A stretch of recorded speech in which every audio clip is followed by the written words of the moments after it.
Once again, welcome back to Nandus Kitchen. Nandus Kitchenile ഇന്നത്തെ special recipe coconut carrot ബർഫിയാണ്. ഇത് ഉണ്ടാക്കുവാൻ വളരെ എളുപ്പമാണ്.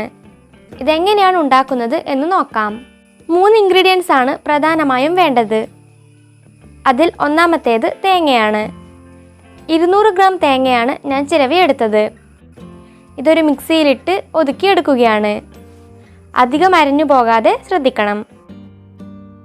ഇതുപോലെയാണ് തേങ്ങ കിട്ടേണ്ടത്. അരഞ്ഞു പോകരുത്. അടുത്തത് വേണ്ടത് ക്യാരറ്റ് ആണ്. ക്യാരറ്റ് ഇതുപോലെയാണ് കട്ട് ചെയ്തെടുത്തിട്ടുള്ളത്. ഇത് 100 ഗ്രാം ഉണ്ട്. ക്യാരറ്റ് തവയിലിട്ട് ഇതിലെ ജലാംശം വറ്റിച്ചെടുക്കണം. തീ ലോ ഫ്ലെയിമിലാക്കി വേണം ഇത് ചെയ്യുവാൻ. അടുത്ത ഇൻഗ്രീഡിയൻറ്റ് പഞ്ചസാരയാണ്. ഒരു കടായി എടുത്ത് അതിലേക്ക് 1 ടേബിൾ സ്പൂൺ ബട്ടർ ഇട്ട് കൊടുക്കുകയാണ്. ബട്ടർ ഇല്ലെങ്കിൽ നെയ്യ് ആയാലും മതി. ഇതിൽ തേങ്ങയിട്ട് ചെറു തീയിൽ ഇളക്കി കൊടുക്കുക.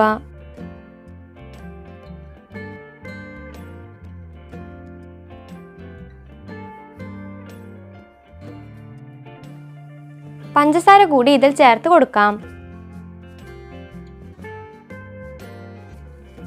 പഞ്ചസാര ഉരുകി കിട്ടണം. സാധാരണഗതിയിൽ പഞ്ചസാര വേഗം ഉരുകി കിട്ടും. അങ്ങനെ ആകുന്നില്ലെങ്കിൽ കുറച്ച് വെള്ളം വേണമെങ്കിൽ ഇതിൽ ആഡ് ചെയ്ത് പഞ്ചസാര ഉരുക്കിയെടുക്കാവുന്നതാണ്. ഇതിലേക്ക് 1 ടീസ്പൂൺ ഏലക്ക പഞ്ചസാര ചേർത്ത് പൊടിച്ചത് ചേർക്കുക. പിന്നെ അല്പം ഉപ്പും ചേർക്കുന്നുണ്ട്.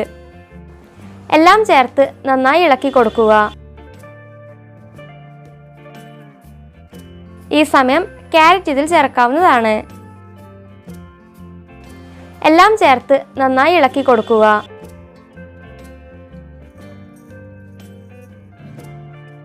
ക്യാരറ്റും തേങ്ങയും എല്ലായിടത്തും നന്നായി മിക്സായി കഴിഞ്ഞാൽ ഫ്ലെയിം ഓഫ് ചെയ്യാം. ചൂട് കുറച്ച് കുറഞ്ഞാൽ ഇതൊരു മോൾഡിംഗ് ട്രേയിലേക്ക് മാറ്റാം. ഇതുപോലുള്ള ട്രേയിലോ പ്ലേറ്റിലോ ഇത് സെറ്റ് ചെയ്ത് തണുത്താൽ കട്ട് ചെയ്ത് ഉപയോഗിക്കാം. ഞാൻ ഇതുപോലുള്ള മൗൾഡിലാണ് സെറ്റ് ചെയ്യുന്നത്. ഇതിലുണ്ടാക്കിയാൽ കാണാൻ ഭംഗിയുള്ള ഷേപ്പ് കിട്ടും. ഇതുപോലെ നിറച്ച ശേഷം പ്ലേറ്റിൽ വെച്ച് പ്രസ് ചെയ്ത് കൊടുക്കുക. ഇത് തണുത്ത ശേഷം 1/2 മണിക്കൂർ ഫ്രിഡ്ജിൽ തണുപ്പിക്കാൻ വെക്കുന്നുണ്ട്. ഫ്രിഡ്ജിൽ വെക്കണമെന്ന് നിർബന്ധമില്ല. കുറച്ച് തണുപ്പുണ്ടെങ്കിൽ കഴിക്കാൻ കുറച്ചുകൂടി ടേസ്റ്റ് ആയിരിക്കും. ഇതാ നമ്മുടെ കോക്കനട്ട് കാരറ്റ് ബർഫി കഴിക്കാൻ തയ്യാറായി കഴിഞ്ഞു. എല്ലാവരും ഇത് ട്രൈ ചെയ്ത് നോക്കുക. അഭിപ്രായങ്ങൾ കമൻറ്റ് ബോക്സിൽ രേഖപ്പെടുത്തുക. വീഡിയോ ഇഷ്ടമായാൽ ലൈക്ക് ചെയ്യുക, ഫ്രണ്ട്സിന് ഷെയർ ചെയ്യുക. ഇനിയും ചാനൽ സബ്സ്ക്രൈബ് ചെയ്യാത്തവരുണ്ടെങ്കിൽ ഇപ്പോൾ തന്നെ സബ്സ്ക്രൈബ് ചെയ്ത് നമ്മുടെ ചാനൽ ഫാമിലിയിൽ അംഗമാവുക. അടുത്ത വീഡിയോയിൽ കാണാം. Thank you for watching the video.